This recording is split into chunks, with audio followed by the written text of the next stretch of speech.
All right, let's just get straight to it. There's a prediction floating around that could completely upend, well, everything we think we know about work. It's a pretty stark warning, and it boils down to one single question. When this AI wave finally hits, are you going to be in the 1%? Yeah, that's the number. Not 20%, not even 50%, 99%. That's what a leading AI expert is saying. That's the percentage of jobs that could just poof, disappear in just a few years. And that right there, that's the question we're tackling today. We're going to break down who's saying this, what it actually means, and, the most important part, what's the difference? What separates the 99% from that tiny 1% that might actually do really well in all this? Okay, so right about now you might be thinking, yeah, but this doesn't apply to me. Well, take a look at this. If your job involves a computer, if you think just learning one more skill is your safety net, or if you're just writing this off as, another tech panic, then I'm talking directly to you. This is exactly for you. It might be a little uncomfortable, I get it, but really digging into this could be the thing that saves your career.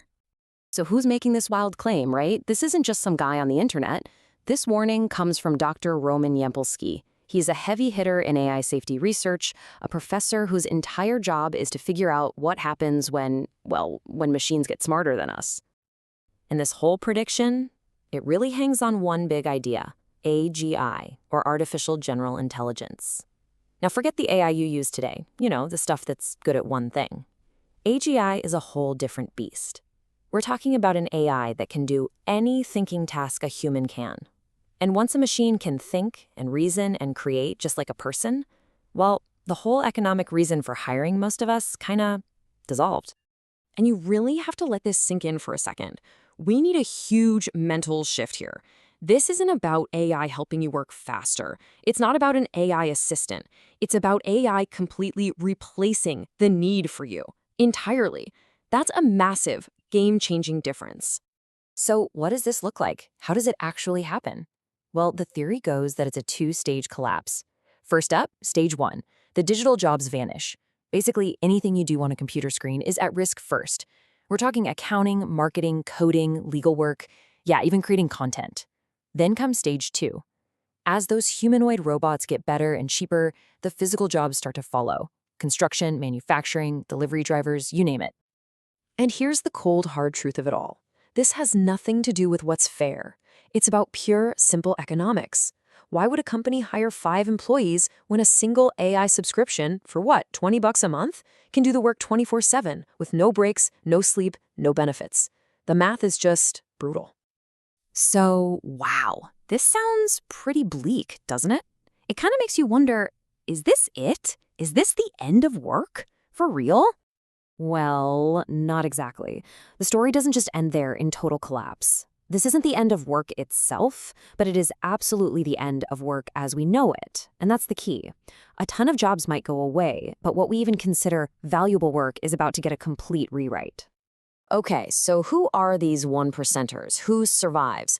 Well, the theory breaks it down into a few groups. You've got the AI builders and the safety experts, obviously, the folks actually making and controlling this stuff.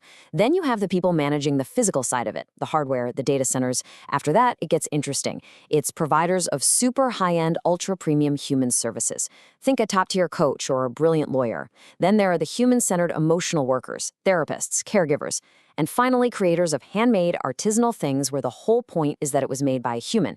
And see, that's the key. It's not that an AI couldn't do these jobs, it's that we as humans will still choose to have another human do them. And this is maybe the biggest takeaway of all. The entire rulebook for having a career, it's being thrown out. The old way, defining yourself by a skill, I'm a graphic designer or I'm a coder, that's just over. The new rule is all about your process. It's I know how to think, how to decide, and how to create value with AI. You see the shift? It's not about what you do anymore. It's about how you get results. This is the new math of productivity. Seriously, it's not about putting in more hours. It's about leverage. One single person who really learns how to use AI as a partner is going to run circles around a team of 5 people who are ignoring it. That's a crazy shift in power. Okay, let's just be real for a second. Is the number going to be exactly 99%? Is the date going to be exactly 2027? No one knows, not even the experts making these predictions. Some think it'll be way slower. But you have to see these predictions for what they are.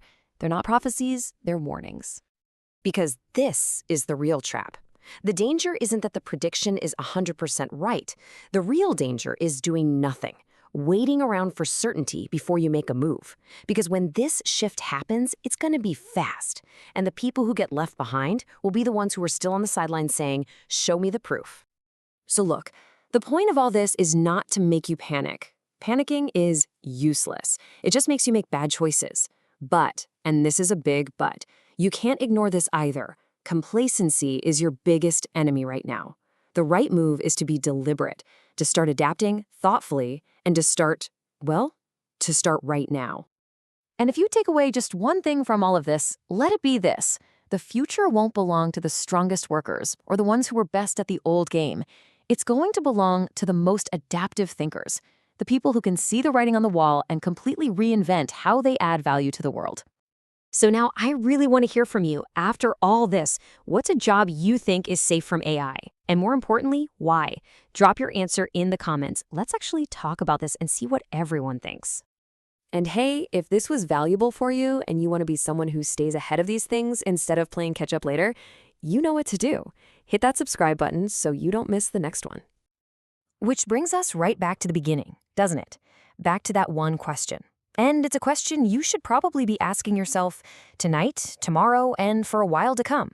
Because the answer isn't set in stone. It's being written right now by what you decide to do today. So, are you in the 1%?